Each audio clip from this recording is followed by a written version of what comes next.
क़यामत के दिन एक औरत को अल्लाह के दरबार में हाजिर किया जाएगा, एक खातून को अल्लाह के दरबार में हाजिर किया जाए।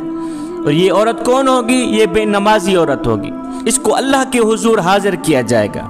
जब इसे अल्लाह के हुजूर हाजिर किया जाएगा तो इससे पूछा जाएगा कि तूने नमाज क्यों ना पढ़ी, तूने नमाज क्यों छोड़ दी, नमाज क्यों ना पढ़ी। वो औरत जवाब देगी, अर्ज करेगी, या अल्लाह, मुझे अपने खामिद के, अपनी फैमिली के काम काज में फुर्सत नहीं मिलती थी और खामिद के खौफ की वजह से ये फरीज़ा अदा नहीं हो सकता था। खामिद के खौफ की वजह से, खामिद के काम की वजह से मैं नमाज ना पढ़ सकी। ये वजह सुनकर मेरा अल्लाह हुक्म देगा कि फिरौन की बीवी हजरत आसिया को हाजिर किया जाए। जब हजरत आसिया हाजिर होगी तो इस बेनमाजी औरत को कहा जाएगा कि अब तू बता कि तेरा खामिद ज्यादा जालिम था या आसिया का खामिद फिरौन ज्यादा जालिम था।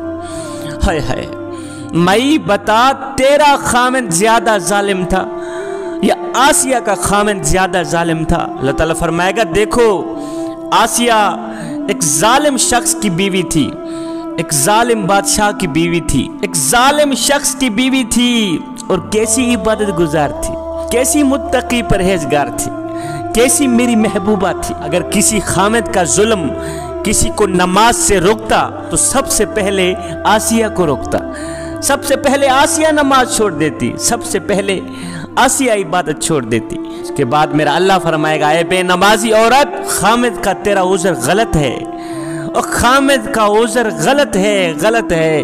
तू खुद गाफिल थी और गफलत की वजह से तूने नमाज ना पढ़ी, गफलत की वजह से तूने नमाज का दामन छोड़ दिया, गफलत की वजह से तूने कुरान का दामन छोड़ दिया, गफलत की वजह से तूने मेरी इबादत का दामन छोड़ दिया। उसके बाद मेरा अल्लाह हुक्म फरमाएगा, फरिश्तों, इस औरत को, इस बदबख्त और बदकिस्मत औरत को घसीटते हुए ले जाओ, जहन्नम में दाखिल कर दो।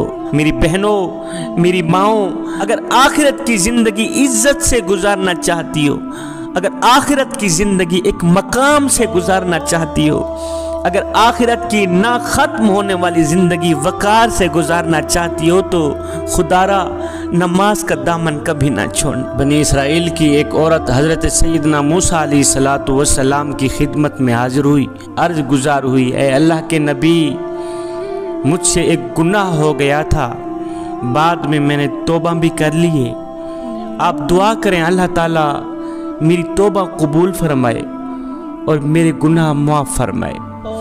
सैयदना मूसा अलैहिस्सलातु वस्सलाम ने पूछ ही लिया, ए खातून, तुझसे कौन सा ऐसा गुनाह हुआ है, कौन सा ऐसा गुनाह हुआ है, कौन सी ऐसी गलती हुई है, कौन सी ऐसी खता हुई है जिसकी दुआ कराने तू इतने दूर से मेरे पास आई है। वो खातून कहने लगी, बनी इसराइल की औरत कहने लगी, ए अल्लाह के नबी, मुझसे गुनाह ये हुआ था कि मैंने जिनाह किया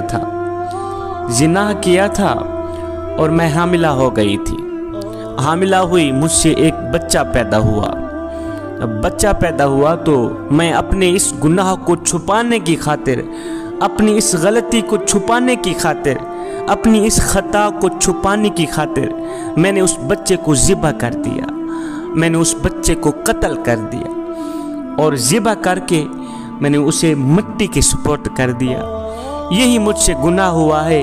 ऐ अल्लाह के नबी, आप दुआ करें अल्लाह ताला मेरी तौबा कबूल फरमाए और मेरे गुनाह माफ़ फरमाए। हाय, अल्लाह के नबी ने जब सुना कि इस औरत ने जिनाह किया है जिसके सबब एक बच्चा पैदा हुआ, इस औरत ने अपने इस गुनाह को छुपाने की खातिर उस मासूम बच्चे को ज़िबा कर दिया, मार दिया, कत्ल कर दिया। एक इंसान का कत्ल पूरी इंसानियत का कत्ल है जवानों। मूसा अलैहिस्सलातु वस्सलाम ये सुनकर जाहो जलाल में आ गए।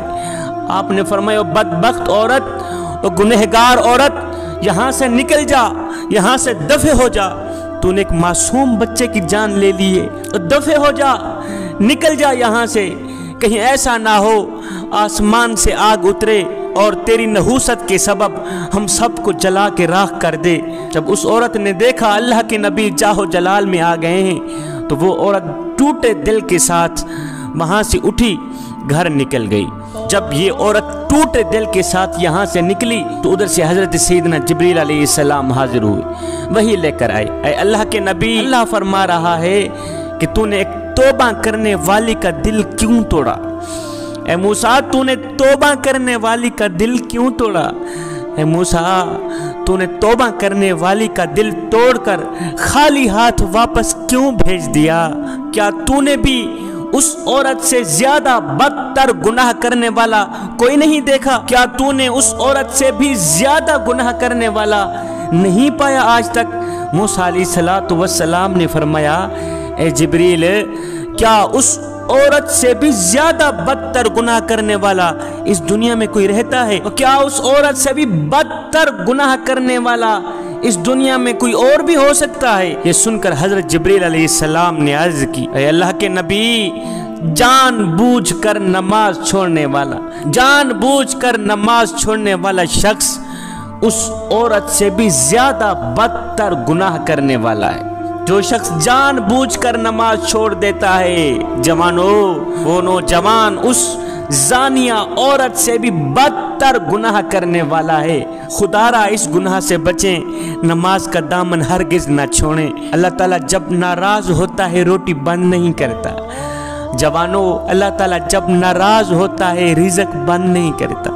अल्लाह ताला जब नाराज होता है सूरज को हुक्म नहीं देता कि फलां शख्स मेरा नाफरमान है, तेरी किरणें उसके आंगन में नहीं जानी चाहिए। ना बंदे ना, अल्लाह जब नाराज होता है तो सजदों की तौफीक छीन लेता है। अल्लाह जब नाराज होता है तो मन उजड़ जाता है। उस सैयद को इतना तो बता दो, जिस बंदे का मन भी उजड़ जाए उसके पल्ले रहता है क्या है? ए बंदे, नमाज पढ़ इससे पहले कि तेरी नमाज पढ़ी जाए। वो एक सरदार था, एक गुलाम था। जो सरदार था वो बेनमाजी था और जो गुलाम था वो 5 वक्त का नमाजी था। 5 वक्त का नमाज। एक दिन ये सरदार और ये गुलाम कहीं जा रहे थे। जाते जाते अजान की आवाज़ आई। गुलाम ने कहा, सरदार जी आप यहाँ ठहरें, मैं चाहता हूँ नमाज पढ़ के आता।